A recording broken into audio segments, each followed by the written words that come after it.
Yo, bago ang lahat. Natalo ang Warriors sa Lakers, wala si Steph Curry, update kay Kristaps Porzingis, at ang malaking impact ng bagong big man na si Charles Bassey. May good news din para sa susunod na game ng Warriors, kaya siguraduhin yung panoorin hanggang dulo.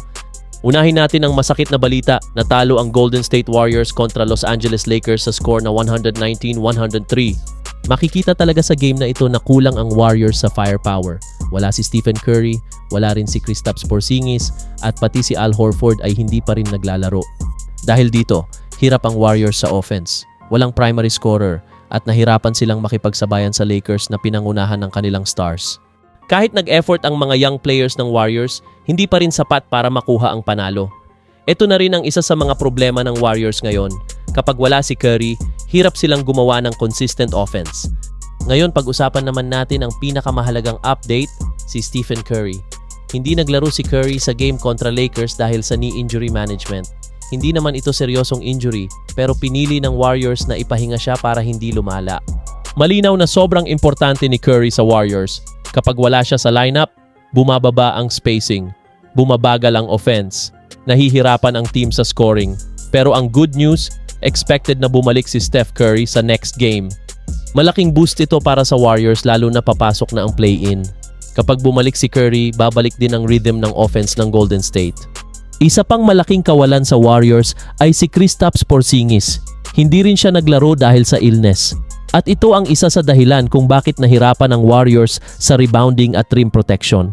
Si Porzingis sana ang magiging stretch big ng Warriors, may outside shooting, may rim protection, may size sa loob.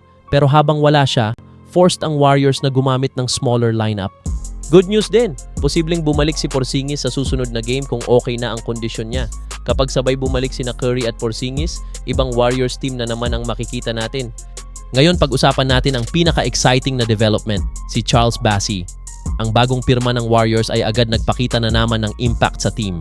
Sa laban kontra Lakers, nagposte siya ng 12 points, 13 rebounds, 2 blocks, double-double na naman.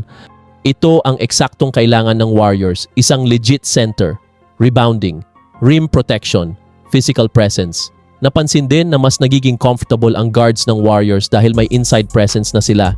Bukod pa dyan, nagbibigay si Bassey ng energy sa team. Hustle plays, offensive rebounds, defensive stops. Lahat yan kulang sa Warriors nitong mga nakaraang laro. Kaya ngayon may tanong, possible ba na si Charles Bassey ang maging permanent center ng Warriors? Kung magtutuloy-tuloy ang performance niya, hindi malabong magkaroon siya ng malaking role sa rotation. Sa susunod na game, inaasahang babalik si Steph Curry. Possible din na bumalik si Porzingis at Horford. Ito ay magiging mas balanced lineup. May scoring, may defense, may size. Delikado na ulit ang Warriors kapag nangyari ito. So ayan mga Kadab Nation, yan ang latest Warriors news today. Natalo ang Warriors sa Lakers. Out si Steph Curry pero expected bumalik. Porzingis at Horford expected din maglaro. Charles Bassey may malaking impact agad. Ano sa tingin nyo? Si Charles Bassey ba ang sagot sa center problem ng Warriors? Comment nyo sa baba. Don't forget to like, subscribe. Peace out!